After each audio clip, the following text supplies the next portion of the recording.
Vidur's love for Lord Krishna. Lord Krishna went to the court of the Kauravas but refused the hospitality of Duryodhan. He went to the home of Vidur, a counselor in the Kaurava court. Vidur was the only man who was neutral to both the Pandavas and Kauravas. In fact, he truly wanted Krishna to stay in his house because he loved Krishna. It is said that he was so happy that Lord Krishna was in his house that he offered him a few bananas. His love and devotion towards Lord Krishna rose to such a height that he forgot what he was doing. He offered the banana peels and threw away the fruit. Krishna smilingly accepted the peels, did not say anything and ate the peels. When Vidur realized what had happened, he wept and offered the banana fruit. Lord Krishna said, the peel was tastier than the fruit because the peel was offered with love and happiness. Vidur smiled with relief. Lord Krishna, the peace messenger. Duryodhan was upset that Krishna had refused the Kauravas' hospitality. He insisted that the Pandavas should return to another exile when Krishna asked to return the Pandavas' kingdom. All right, let 5 villages be given to the 5 Pandava brothers because they are peace-loving and want to avoid a war, said Krishna. Duryodhan did not approve and threatened to arrest Krishna. Lord Krishna said, King Dhritarashtra, I will not kill Duryodhan today as Bhima was going to do it in near future. Lord Krishna was well aware of Duryodhan and Shakuni's arrest plan, but he wanted them wishfully to realize it. Dhritarashtra and Karna advised Duryodhan not to arrest a peace messenger, but he did not listen to them. With the help of Dushasan, Duryodhan chained Krishna. However, he realized that he had chained Dushasan instead of Krishna. Then Lord Krishna appeared in his Virat roop. The whole court was terrified at this. Then he left the court. Preparations for the war. Lord Krishna knew that peace negotiations with the Kauravas would fail, in spite of Yudhishthira's wish. However, by going for the peace talks, Krishna cleverly put the ball in the Kauravas' court. If the peace talks failed, Duryodhan would be blamed for it. If they succeeded, the Pandavas would get the credit for it. With Duryodhan refusing to part with the kingdom he had taken from the Pandavas had no choice but to wage war.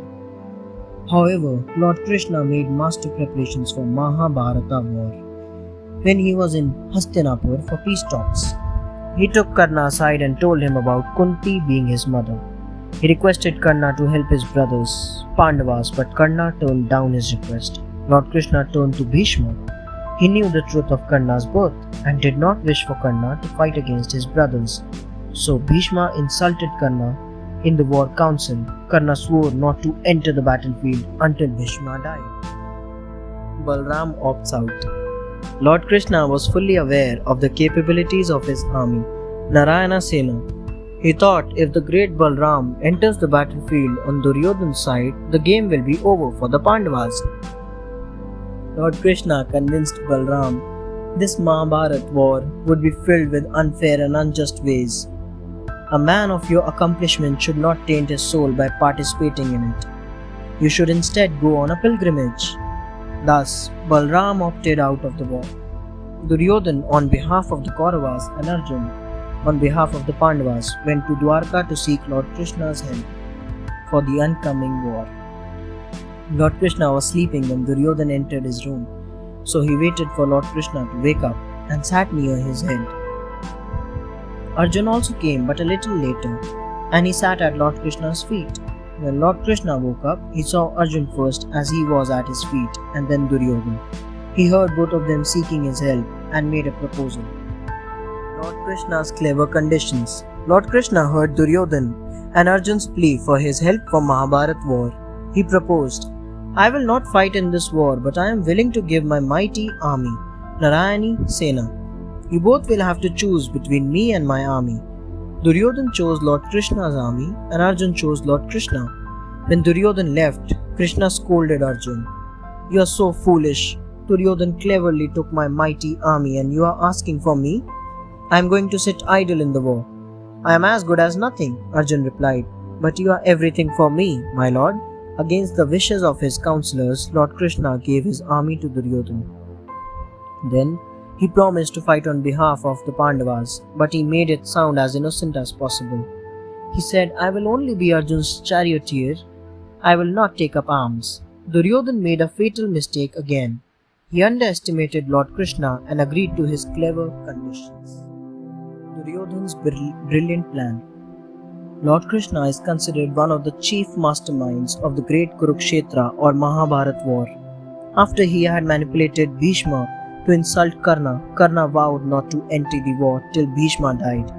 Thus Krishna made sure that the Pandavas were free of the terror of Karna for the first few days of the war. During the war, Bhishma was appointed the commander in charge from the Kauravas side. However, Duryodhan was very angry that Bhishma had not managed to kill any Pandavas. In fact, he wanted his best friend Karna to be in charge. So, he came up with a plan. All 5 brothers are still alive even though you are in charge. You are biased towards them, he shouted at Bhishma. This hurt Bhishma and he vowed, by tomorrow evening, none of the Pandavas will be alive. If not, I will quit fighting. Thus Duryodhan's brilliant plan to get rid of Bhishma or the Pandavas worked. Lord Krishna's disguise. As per Duryodhan's plan, it was a win-win situation for him. Either the Pandavas would be eliminated for good or his dearest friend Karna would take charge of the Kaurav army. No one knew about Bhishma's vow except Lord Krishna. He explained everything to Pandavas' wife Draupadi and worked out a plan with her. Krishna disguised as servant and went with Draupadi to Bhishma's tent. He had taught her exactly what to say and when. Draupadi went into the tent and Lord Krishna remained outside. Bhishma was meditating when Draupadi touched his feet and asked for blessing. Without realizing it was Draupadi, Bhishma blessed, "Saubhagyavati Bhava, may you remain married throughout your life." When Bhishma opened his eyes, he was shocked. "Why are you here at this late hour? Who brought you here?" he asked Draupadi angrily. Poor Draupadi lied, "I have come here with my servant." Immediately Bhishma guessed that was Lord Krishna's doing. Bhishma's vow averted. Bhishma ran out of his tent to meet Lord Krishna. He asked the guard about the servant. The guard proudly said, "I kicked him and did not let him come in." Bhishma thought, "You fool, you have no idea whom you have kicked." Seeing Lord Krishna disguised as a servant, Bhishma went to him and touched his feet. The guard was surprised at this. After they were inside the tent, Bhishma asked, "Lord Krishna, why did you do this?" Lord Krishna said, "Your vow, none of the Pandavas will be alive by tomorrow evening, has forced me to do this." This was the only way to protect the Pandavas from the great warrior Bhishma. Bhishma was amazed at this. He thought how cleverly he has avoided the biggest disaster on the Pandavas. Thus Lord Krishna, who knew the power of Bhishma's vow, came up with the only possible way to save the Pandavas. Lord Krishna influences Arjun. During the Kurukshetra war, Arjun refused to take up arms against the Kauravas. Though he was a brave warrior, yet he was confused with a moral dilemma about fighting against his own family. Arjun expressed his hesitation about fighting against the people who had raised, nurtured and taught him. He meant his grandfather Bhishma and his guru Drona. Lord Krishna said, "During the great war, there will be killing and immense losses on both sides. I understand your love and respect for Bhishma and Drona. They are noble men, but they have sided with Adharma by not protesting against injustice to you, Pandavas. In a war, there are no relations, but before the war, there were relations. But Bhishma and Drona did not exercise their seniority and authority against injustice." Lord Krishna was not just Arjun's charioteer, he used his power of words to influence Arjun, who felt dejected and depressed on the battlefield. Bhagavad Gita. Seeing despondent Arjun, Lord Krishna blessed him with the divine vision to enable him see the cosmic dimension, Vishwa Virat Rupa, of the Lord. Lord Krishna said, "Arjun, attachment to anyone is an obstruction in the path of spiritual progress. My own detachment with my parents, foster parents, brother and soulmate is an example of the philosophy of life. So I am neither a friend nor an enemy of anyone." Lord Krishna encouraged Arjun to choose a cause over concern for the members of his family. He described the threefold path to moksha, janana, karma and bhakti. Lord Krishna convinced Arjun about the importance of karma and dharma. His philosophical sermons to Arjun became the great text of Bhagavad Gita. The ultimate secret of the Bhagavad Gita is devotion and surrender. The holy text also speaks of essential food habits for a healthy body: devotion, surrender, doing duties, regardless of results.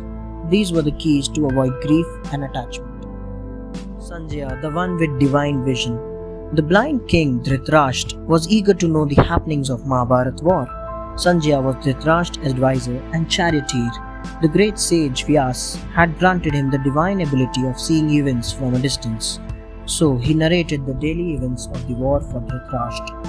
Sanjaya was the first one who narrated the Bhagavad Gita other than Lord Krishna himself. The Bhagavad Gita is a discussion between Lord Krishna and Arjun. However, this discussion was repeated as a recital by Sanjaya to Dhritarashtra. One day, after describing the scene on the battlefield, Sanjaya told King Dhritarashtra, "I know you are hoping that the Kauravas will be victorious since they are assisted by great warriors like Bhishma, Drona and Karna. However, in my opinion, victory lies on the side where Lord Krishna is present. Victory was certain for the Pandavas because Lord Krishna was with them as Arjun's charioteer." Karna's Kavach and Kundalas.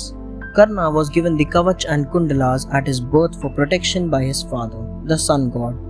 The Kavach was embedded into his chest, making it impossible to hurt him with arrows. The Kundalas protected his ears' cartilage from attacks.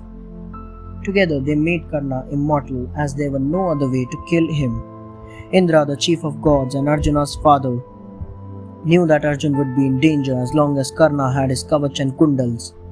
So, Indra decided to take them away and weaken Karna. He disguised as a poor Brahmin and approached Karna during his prayer time. The sun god warned Karna of Indra's intentions, but Karna did not want to send anyone from his door empty-handed.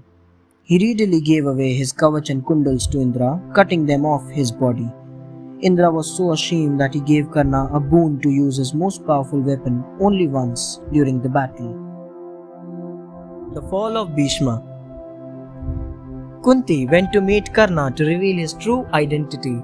However, he refused to join the Pandavas, saying, "I have already refused to Lord Krishna before.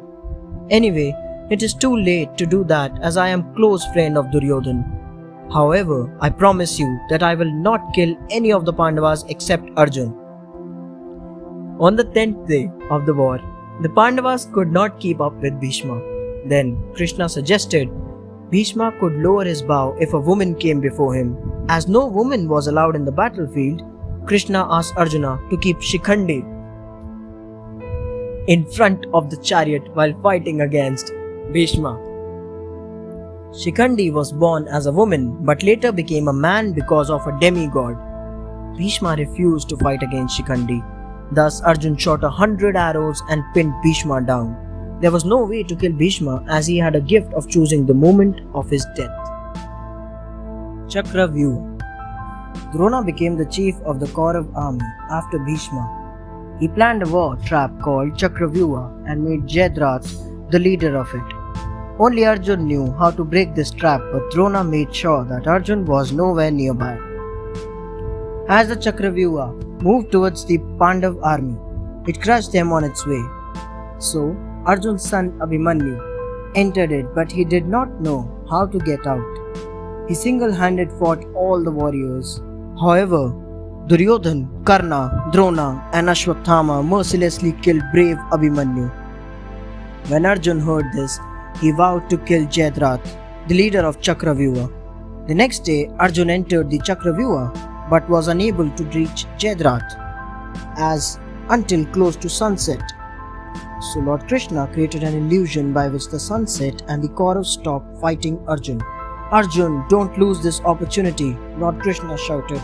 When Arjun beheaded Jayadratha, Lord Krishna removed his illusion and the Kaurav army was surprised to see that the sun was still up. Drona's death. Lord Krishna revealed a secret to the Pandavas to win against Drona. Drona has vowed that he would stop fighting if his only son Ashwatthama was killed. The following day, Bhim acted promptly according to Lord Krishna's plan. He killed an elephant with the name Ashwatthama. Then Yudhishthira informed Drona that Ashwatthama was dead without clarifying that it was not his son but an elephant. As soon as Drona dropped his weapons, Drishtadyumna, Draupadi's brother, beheaded him. On the other front of the battlefield, Bhim killed Dushasan to fulfill his vow for insulting Draupadi. Karna was the next commander-in-chief of the Kaurav army. Krishna advised Bhim to send for his half-demon son, Ghatotkach, for a surprise attack on the Kauravas. The magical powers of demons were said to be most effective at night. Ghatotkach played havoc with the Kaurav army, and it seemed as if he would single-handedly destroy the whole army. Karna's death. In desperation, Duryodhan asked Karna to stop Ghatotkach. Karna had to use the divine weapon given by Indra and killed Ghatotkach. Seeing this, Bhim said angrily, "Krishna, my son is dead and you are laughing?" Lord Krishna said, "From the day this war started, I have been keeping Arjun away from Karna.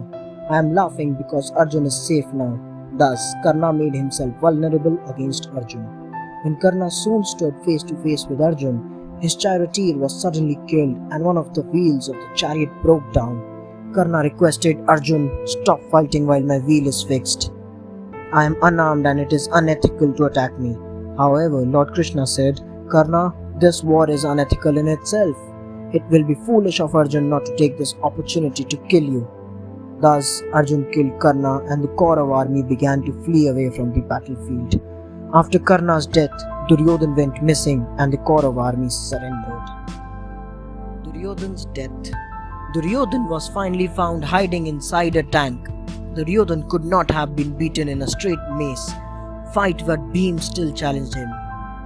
The great fight went on for many hours. Duryodhan's entire body except his pelvic area was protected with his mother's Gandhari's power. So Lord Krishna told Bhim to hit Duryodhan on his thigh in order to win. Hitting anyone below the navel was not allowed in a fair mace fight. However, Bhim took Lord Krishna's hint and thus fulfilled his vow of breaking Duryodhan's thighs to punish him for humiliating Draupadi during the unjust gambling incident. Seeking revenge for his father's death, Ashwatthama entered the Pandav camp at night, killed all of the Draupadi's sons, mistaking them to be the 5 Pandav brothers. When the Pandavas returned, they were shocked. Now there was no one left to claim the throne of Hastinapur after the Pandavas, except the unborn baby of Abhimanyu. The great Mahabharata war had come to an end and the battleground was strewn with dead bodies. The war resulted in the death of all the 100 sons of King Dhritarashtra and Gandhari.